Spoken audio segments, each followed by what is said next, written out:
তো হে এভরিওয়ান, সকালে উঠে আজকে নতুন আর একটা ব্লগে তোমাদের সকলকে স্বাগত জানাই। তো দেখো আমার এই গাছটাতে দুটো কি সুন্দর ফুল এসছে, কড়ি এসছে। এই কয়েকদিন আগে লাগিয়েছি, এর মধ্যে কিন্তু অনেক ফুল আসা আরম্ভ হয়ে গেছে। আর এই যে গাছটা দেখতে পাচ্ছ, দেখো এটার মধ্যে একটা লম্বা পাড়া হয়ে ফুল হয়েছে নতুন রকমভাবে দেখতে। তো এই গাছগুলোতে সেই এক সপ্তাহ আগে জল দিয়েছিলাম, আর বৃষ্টির জলে হালকা হালকা ভিজেছিল। তো তারপর আর জল দেওয়া হয়নি, তার একটু জল দিয়ে দিই। এই গাছগুলোতে কিন্তু অনেক পরিমাণে জল টানে।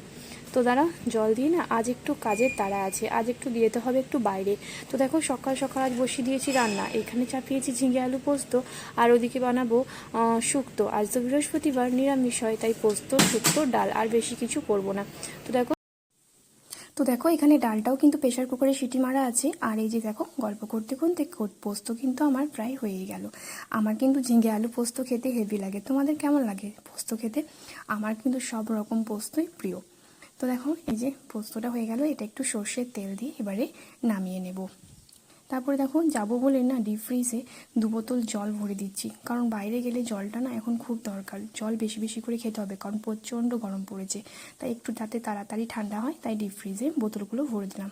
আর দেখো কালকে এই ঘিটা বানিয়েছিলাম, কতটা ঘি হয়েছে এটা। তো ফাইনালি এখন স্নান করে রেডি হয়ে গেছি, ড্রেস পরে নিয়েছি, এবার খাওয়া দাওয়া করে নেবো। খাওয়া দাওয়া করে 11টার মধ্যে আমরা বেরোবো। তো চলো ভিডিওটা তোমরা কন্টিনিউ দেখতে থাকো। দাঁড়াও দাঁড়াও, তোমাদের তো বলাই হয়নি কোথাও যাচ্ছি। আজকে যাচ্ছি গাড়িটা আমাদের সার্ভিসিং করাতে, পানাগড় বাসকোপা। তো তার জন্য রেডি হয়ে বেরিয়ে গেছি। এখানে দেখো গাড়িটা সার্ভিসিংয়ের জন্য রেডি হয়ে গেছে প্রসেস, আর আমি আর বেটু এখানে বসে বসে আমরা ফোন দেখছিলাম। তো চলো ভিডিওটা কেমন লাগলো অবশ্যই জানো, দেখা হবে নেক্সট ভিডিওতে। টাটা।